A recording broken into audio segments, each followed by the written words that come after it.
So turn with me to Matthew chapter 1, verse 17 through 21. And as you're getting that, let me just explain give you a definition of what a miracle is.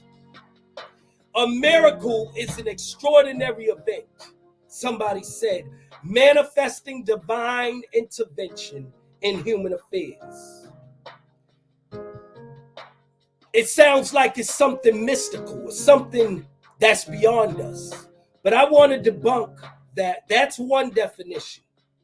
But in the Hebrew, the definition or the term miracle is a word where it's called nes, which nes means believing that there is something that only God will be able to do, in which you will have a symbol of it, and the symbol of it will be victory in your life.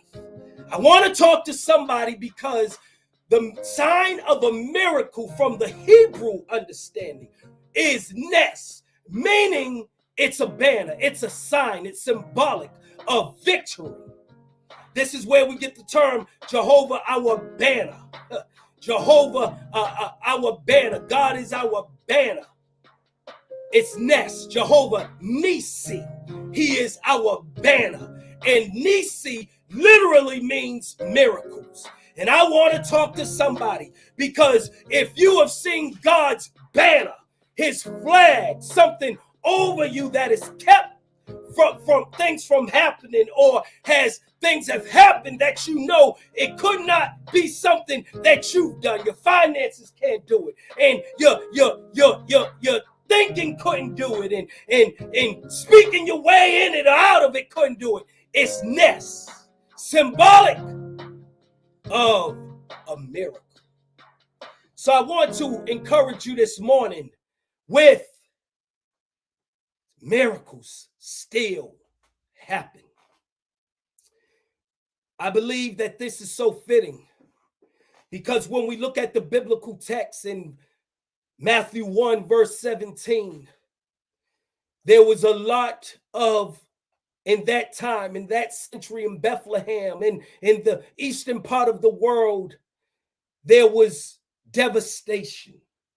There was poverty like none other. There was chaos. The rich had, the poor didn't. It was separated by classism.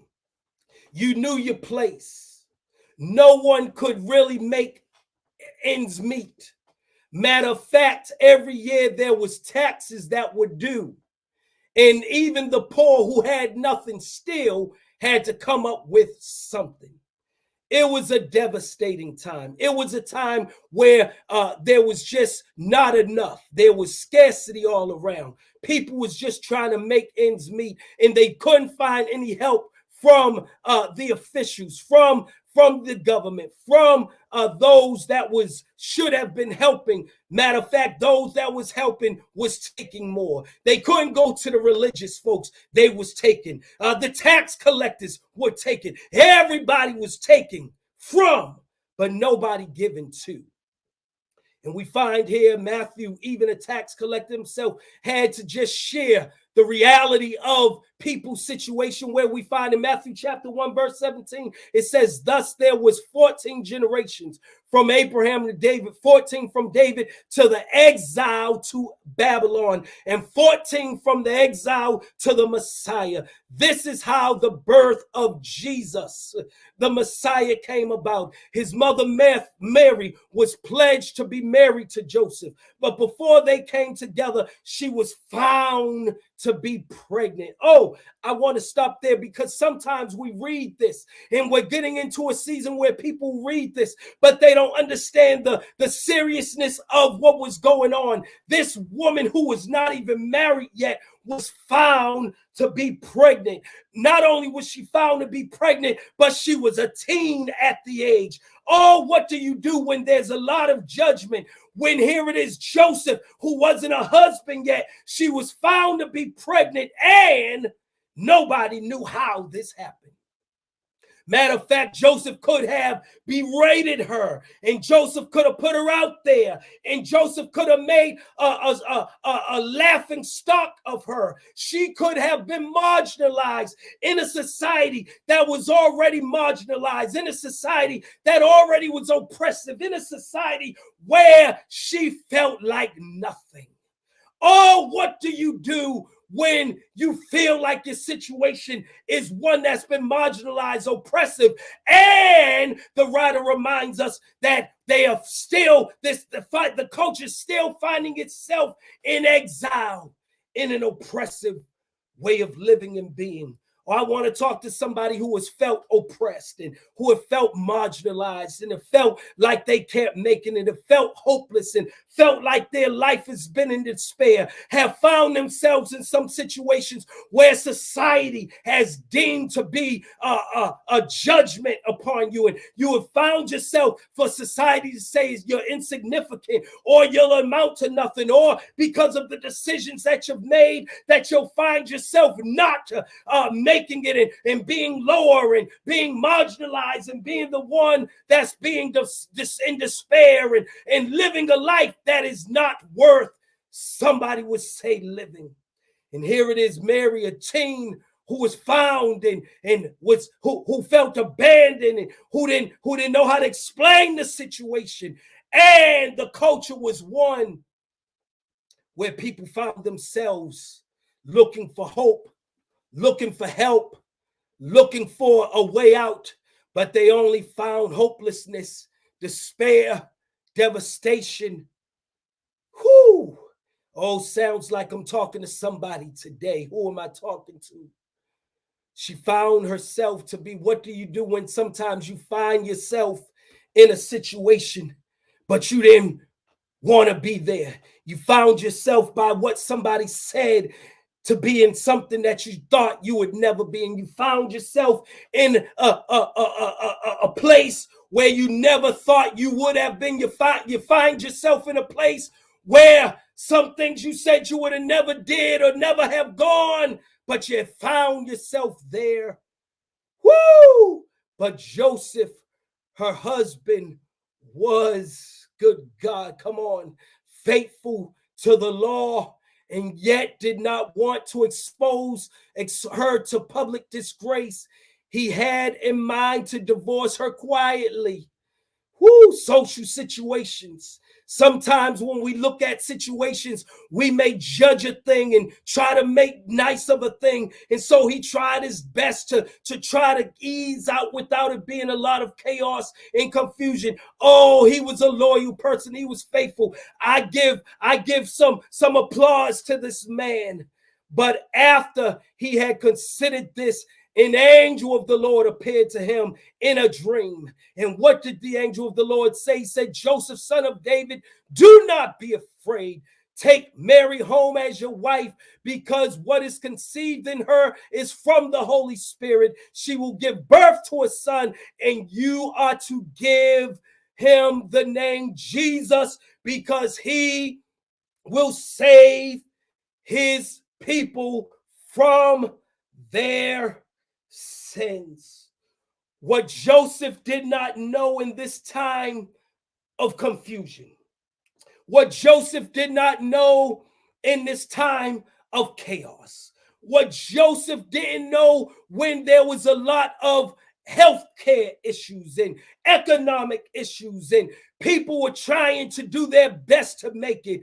People got comfortable with living in poverty and got comfortable with just doing the mundane. What this man did not know, what everybody was looking for, with all the comments and with all the stuff that everyone's opinions of what should happen, the shoulda, coulda, woulda, if the government would, if somebody would, if I didn't grow up this way, if I came from a better escalon in society, if God would have allowed me to just be born with those that have, and why did he allow me to have to go be born in Bethlehem, in Nazareth, in a place, in the ghetto, in the hood, in poverty? Oh, all of these things that could have been said, all of the stuff that we could have given excuse to. All of the stuff that Mary and Joseph could have given a good argument for, of why they couldn't make it up, why they couldn't live together,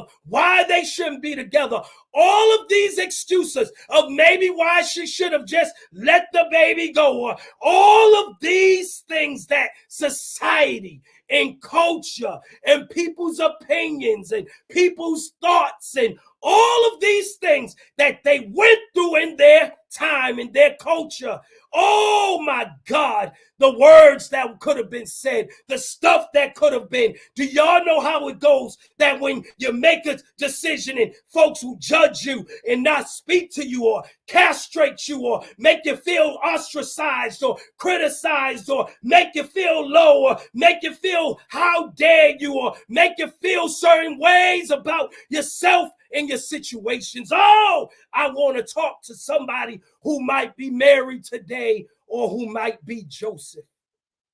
I want to let you know, never underestimate where you are, because where you might be just might be a place where God is preparing a miracle in your situation. What Joseph and what Mary did not know is that while all this confusion was going on culturally, people are looking for the Messiah. People are looking for help. People are looking for a way out. People are looking for a hand up. People are looking for a king. People are looking for a change in the culture. People are looking for a better way of living. People are looking for a society. But if Joseph or if Mary would have looked at what was going on around them, they would have missed the miracle that was about to be performed right before their eyes. Oh, I want to talk to somebody. What do you do while you're waiting for a miracle? Because you know your finances don't pay enough for you to make it out of what you're in. You know that the baby daddy ain't gonna continue to do what you would want him to do. You know that your job, oh my God, you know that the culture, you know that the government, you know that situations and circumstance cannot help you in where you are right now. So what do you do when you are in need of a miracle? And somebody really asked me with tears in their eyes this week because their loved one is on a sick bed. And somebody asked me when they said my finances, I've lost my job and I don't know how ends are going to meet and things are happening and stuff is going down. And they asked me, my God, does God still work miracles? Does miracles still happen? And as I was listening to them, I had to stop and think, and I had to realize what my Bible tells me. And I came to this text, and I saw two young people, teenagers, who could have looked at their teen culture and went with what was going on in their day. They didn't have it back then, but they could have got on TikTok and tried to do what the TikTok sayers would do. They could go on Snapchat and look at everybody else. But what do you do when you don't want to go with the status quo? When you're believing more for your life? When you believe that what God is doing, that even though you may have been served lemon, that my God, you still believe lemonade can happen. When you are in a situation and folks have left you, have dead, have talked about you, have ridiculed you and have scorned you and have put you to the side and has marginalized you and have made judgments about you. What do you do when they said that you're not qualified for the job because you don't have the experience, you don't have the education? Oh, what do you do when you did make a decision and you have children and you're a single parent just trying to make ends meet? What what do you do, young man, when the society has already, before you hit the earth, has already judged you and put a system in front of you for you to follow that would cause you to go with the system and go with the status quo while you have dreams and while you have visions and while you are going through? My God, it might have to take a miracle in this time, in this situation, in this season. And what I want to say to you in the short time I have left is to remind you, just like what we seen in the Bible, it's just not happened then, but I want to remind you today that miracles still happen. I want to let you know, because you may be young, you may have made some decisions, somebody may have judged you. Oh, Mary, somebody has criticized you. Oh, Joseph, somebody has tried to say, how dare you get with her? Do you know that she's pregnant and they don't even know who the baby daddy is? Oh, I want to say to somebody who have said to you that you won't make it, you can't make it, you with your education, where you came from, where you were born, how you did it, and who did it, and when it did it, and how it did it, it does not matter. Oh, I want to encourage somebody today that God has brought me to tell you that a miracle still can happen. So, as the miracle that God has placed, that God is doing in the midst of your situation, in the midst of right where you are. Oh, I know somebody just put in the comment section about their car, and even the person who's a mechanic don't know how to fix it. But oh, I want to talk to somebody right now. Do you believe that miracles can happen? That you may be looking at it one way, but God's trying to challenge your faith to look at it in a whole different way.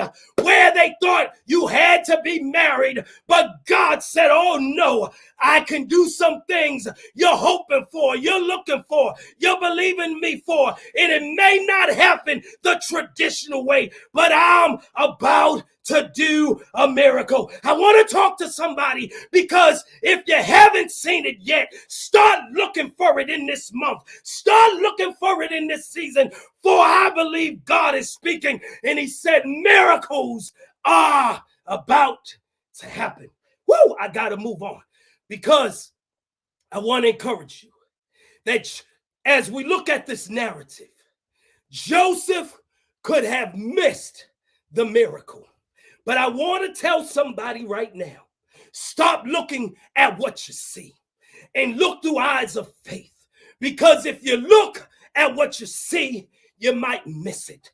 If Joseph would have looked at Mary and said, you are pregnant, and I know I wasn't the one, he could have missed the miracle. But in the midst of all the craziness, in the midst of all the stuff, I want to say to you, don't sabotage or hijack the miracle that's about to happen in your life and in your situation. Whoop! I just felt that. Somebody, the job that you're applying for, you don't qualify. And somebody saying, I'm not even going to send in my resume because don't you hijack the miracle. Woo! Army, oh, I heard it. Yes, I know your prayers for your husband and you to reunite. Don't hijack or sabotage your miracle. My God, do the paperwork and trust God in the process. For Joseph, if he would have looked at what was, he would have hijacked the miracle. You see it in verse 19. He said he looked at how he could quietly divorce her or quietly kind of step back. I want somebody to understand, don't use your emotions in this season. Don't use what you see in this season. It's going to be a season where God's going to have to do it, but it's going to take you not to sabotage, not to doubt, not to speak things as if they can't happen. Speak as if you know that it can happen. See, when Joseph heard a word from the angel of the Lord, it encouraged him not to hijack or sabotage the miracle. Somebody's looking to connect with you. Somebody believes that you are the one, but don't let your pride and self-independence and your too good attitude keep you from a miracle happening on your job and in your finances and in your health. My God, somebody wants to bless you with money. When they come, don't sabotage the miracle. You know you need it. Then, oh my God, Kikia, with your house, write the application. Send it into where it needs to go. Don't sabotage your miracle. Oh, if I could say anything to you, look through the lens of Joseph, Matthew chapter 1, verse 19. Don't sabotage or hijack the miracle. Number 2, in this season where God's about to do a miracle, I want to remind you, verse 20, that the angel of the Lord said to Joseph, do not be afraid. I want to talk to somebody right now. Don't be afraid of the process. Miracles has process. See, somebody thought that a miracle just happens, boom. Nope. Some miracles, it takes a process. I want to talk to somebody because I want to encourage someone, because just this year alone, something happened. The word of the Lord came to me and I heard it and I said, okay, let me, an idea came and I said, I'm going to call. The next day, I'm going to call this person and just see what happens. All of a sudden, the person that I was going to call, a text came through my phone and said, this is what we're thinking of doing. And the very thing that the Lord had spoke to me prior, it came my way. And when it came my way, I had to not be afraid, but I had to trust the process. A miracle happened for me this year by me trusting the process. Oh my God, I had to wait. I had to shut my mouth. I had to hold on. I had to stand in the midst of a situation where I didn't know if it was going to happen or not going to happen. But I realized that if it happened, it was nothing but the grace and the favor and a miracle from God, because things that I relied on couldn't do it. My money couldn't do it. People who I trusted in couldn't do it. The situation that I thought I had rights to couldn't do it. But all of a sudden, out of nowhere, I saw a glimpse. I got a word, but I had in the midst of it, trust the process. What am I saying to you? Like Joseph, when the angel of the Lord came to him, the angel of the Lord told him, Mary's with child. But did you know it just didn't happen for 9 months? My God, the enemy tried to come, but the Lord shut some people's mouths. Could I say, don't overtalk your miracle. Don't get jittery in your miracle. Don't get afraid because you got to go through the process. Don't get discouraged. Don't think it's not going to happen. Miracles take process. I want to encourage somebody. Oh, let the process happen, baby, because in the process, oh my God, I know the fear. I know you want to give them the last piece of your mind. I know you want to go off and tell them how they wasn't there and they don't know what you did and what you had to go through. And oh, I know all of that. But sometimes for the miracle to take place, you got to be quiet and trust God to do only what he can do. Who am I talking to today? Because this ain't a part of my notes. Trust the process. Oh my God. I said I wasn't going to preach today, but I feel like I want to preach this thing. Number 3, get ready for your birth. Verse 21. I want to talk to somebody because every miracle is birth is attached to it. Woo!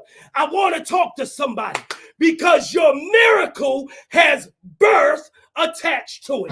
What am I talking to? When God told Moses to lift up your rod, it was a birthing of a new thing, of a parting of a Red Sea. Who am I talking to? When Jesus told the leper, come, I'm going to heal you, it was a birthing of a new thing.